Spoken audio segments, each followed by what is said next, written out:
ஆமேன் media கோட்ட விளைக்காக சே அந்தோணி சகாயகிரியின் ஒரு கதை. விண்ணகத்தில் விருந்து. ஒருமுறை கடவுள் நரகத்திற்கு உள்ளவர்க்கும் வானகத்தில் வாழ்கிறவர்களுக்கும் விருந்து வைக்க வேண்டும் என்று தனது தூதர்களிடம் தெரியப்படுத்தினார். மகிழ்ச்சியுற்ற தூதர்கள் நரகத்தில் உள்ளவர்களையும் வானகத்தில் உள்ள புனிதர்களையும் ஒன்று சேர்த்து விருந்து நடத்தினார்கள்.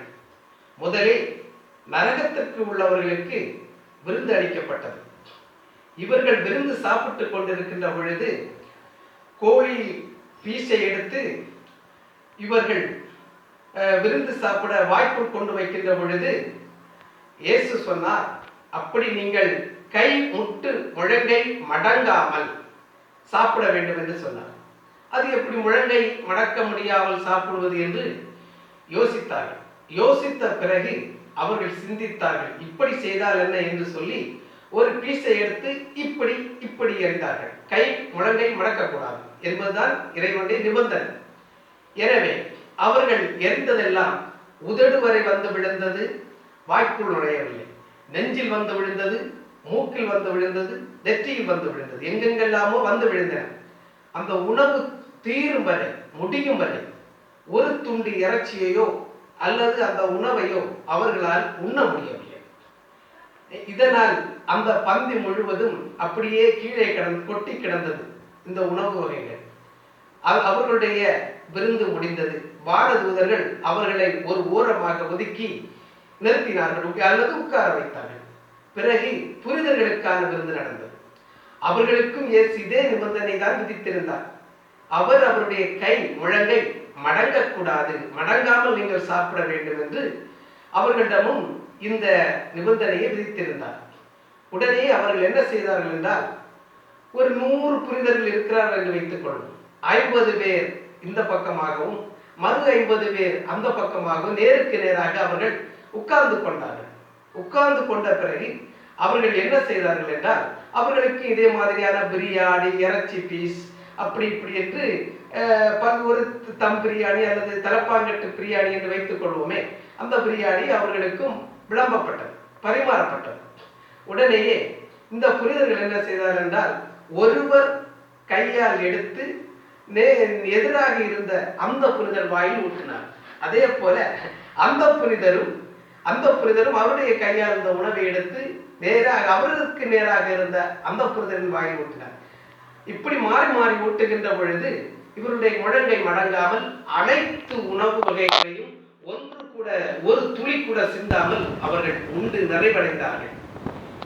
உடனேயே இதை பார்த்த கடவுள் மகிழ்ச்சி உற்று, இவர்களிடம் எவ்வளவு ஒற்றுமை, எவ்வளவோ மகிழ்ச்சி, எவ்வளவோ சந்தோஷம், இவர்களுக்கு ஒரு ஒற்றுமை இருக்கிறது என்று எண்ணி அவர்களுக்கு விருது வைத்த கையோடு விருதையும் வழங்கினார், பரிசையும் கொடுத்தார். நரகத்தில் உள்ளவர்கள் பார்த்து கொண்டு இருந்தார்கள். இது பார்த்து கொண்டு இருந்தவுடன் வானதூதர்கள் என் விருந்து எல்லாம் முடிந்து விட்டது என்று சொல்லி நரகத்தில் உள்ளவர்களை திரும்ப நரகத்திற்கும் பரலோகத்தில் இருந்த புனிதர்களை கடவுளை ஆராதனை செய்வதற்குமாக அழைத்து சென்றார்.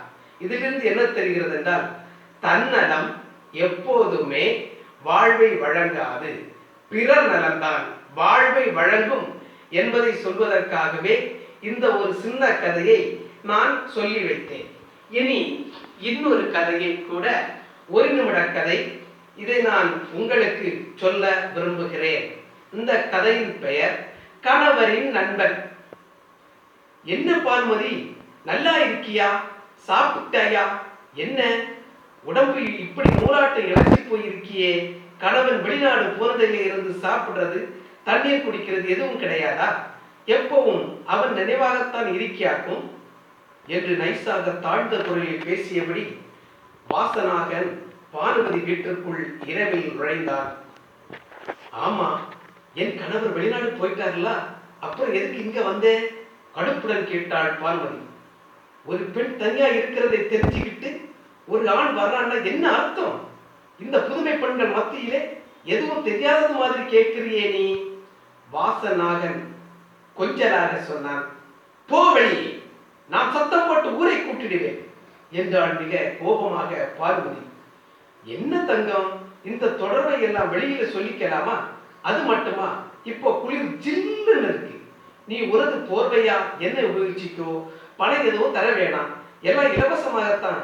உனக்கு பிடிக்கலைன்னா நான் காலையில போயிடுறேன், அப்புறம் செத்தாலும் சாவேனே தவிர உன் பக்கம் கால் வைத்து நடக்க மாட்டேன் என கூறியவனாய் பான்மதியின் கரங்களை பிடித்தார் வாசனாகன். பயத்தால் பானுமதி சத்தம் போட்டு அழுதாள். ஊர் மக்கள் வந்து கூடினார்கள். அப்போ பானுமதியை வாசனாகன் நெருக்கி பிடித்து சிலையாக நின்றார். வந்தவர்கள் வாசனாகன் மீது கைவரிசைகளை காட்டினார்கள். நிறுத்துங்கள், கூக்குரலிட்டு கூவினான் வாசனாகன். மீண்டும் கூறினான், என் மீது இவள் காதல் கொஞ்சம் கொள்ளவில்லை என்றால் பிறகு எதற்காக இவள் கணவன் வீட்டில் இல்லாத நேரங்களில் என் கூட பைக்கில் ஊர் சுற்றிட வந்தாள்? சிலையாக நின்றது பானுமதி மட்டுமல்ல, ஊர் மக்களும் தான். இன்னும் ஒரு நிமிட கதையை நான் சமுதாய நண்பன் பத்திரிகைக்கு வெளியிட்ட ஒரு கதையை நான் உங்களுக்கு இங்கே தர நினைக்கின்றேன். இதுவும் உங்களுக்கு பயனுள்ள ஒரு கதையாக இருக்கும். இது சிறு பிள்ளைகளுக்கு கூட நீங்கள் சொல்லிக் கொடுக்கலாம், பள்ளிக்கூடத்தில் படிக்கின்ற பிள்ளைகளுக்கு கூட. இந்த நிமிட கதை மணி கட்டிய பூனை. வீட்டில் விலைமதிப்பு பொருட்கள் முதலாய் எலிகள் நாசம் செய்ய தொடங்கிய போது வீட்டின் உரிமையாளர் வெகு தொலைவில் இருந்து ஒரு பூனைக்குட்டியை கொண்டு வந்தார். மினுமினுத்த மயிர்கள் உடைய பூனைக்குட்டி வெகுவில் அனைவரின் செல்லமாக மாறியது. அதற்கு கிங்கிணி என்ற பெயரை சூட்டினார். விருப்பம் போல் பாலும் சாதமும் சாப்பிட்டு கிங்கிணி தடித்து கொழுத்து பருத்தது. வேலை எதுவும் செய்யாமல் அதிகமாக உணவுகளை உண்ட கிங்கிணி ஒரு சோம்பல் பூனையாக மாறியது. தீவிரவாதிகளான எலிகள் மேஜையின் மீதுள்ள உணவுகளை உண்டு சிதறடித்தாலும் எனக்கு எதற்கு வம்பு என்ற உணர்வில் வழிமாறி போய்விடும். பூனையை கொண்டு வந்து வளர்ப்பதால் வீட்டிற்கு ஒரு உபயோகமும் இல்லை, தானியங்களும் அலமாரியில் உபயோகமும் இல்லை. எலிகள் குட்டிகள் விட்டு பெருகின. தானியங்களும் அலமாரியில் துணிகளும் எலிகள் கடித்து நாசமாக்கின. பாத்திரங்களின் வரிசைகளை குறைத்து சிதறடித்தன. கண்ணாடி சாமான்கள் கீழே விழுந்து உடைந்தன. இரவு நேரங்களில் சுகமாக உறங்கவும் பகல் வேளைகளில் வீட்டுக்காரர்களை தட்டி கொஞ்சமும் கிங்கிணியின் நேரம் போதுமானதாக இருந்தது. யாரையும் கண்டு அச்சமின்றி எலிகள் பகலிலும் வீட்டு தரை வழியாகவும் பயணம் செய்ய ஆரம்பித்தன. வீட்டில் இருப்போரின் கால்களிலும் எலிகள் உரசி போய்விடும். ஒரு எலியை கூட பிடித்திட முடியாத பூனையை எதற்காக வளர்க்கிறோம் என்று எல்லாரும் மாறி மாறி பேசிக் கொண்டனர்.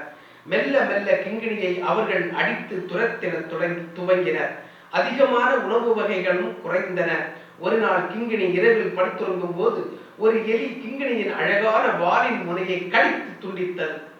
வலியின் அழுத்தத்தால் புரண்ட பூனை எலிகளை எப்படியாவது வீட்டிலிருந்து துரத்திட முடிவு செய்தது. பூனையை பார்த்து பயமில்லாமல் நடந்த எலிகளை பதுங்கி இருந்து கொண்டு கிங்கிணி பிடிக்க துவங்கியது. பின்பு வீட்டில் உள்ளவர்கள் கிங்கிணியை மிகவும் பாராட்டினர். ஆனால் உணவு அளவுதான். இதனால் இரவிலும் விழித்திருந்து எலிகளை கொன்று தீர்த்தது. மகிழ்ச்சியில் நிறைந்த வீட்டு உரிமையாளர் கிங்கிணியின் கழுத்தில் நல்லதொரு மணியை கட்டி கொடுத்தார். வாலின் முனை போனால் என்ன, கிணி கிணி என்று சத்தமிடும் மணி கிடைத்ததே பூனைக்கு பெருமைதானே. இது கருத்து என்னன்னா, கடமை தவறுகிறவன் தடம் புரண்டவன். உங்களுக்கு நன்றி.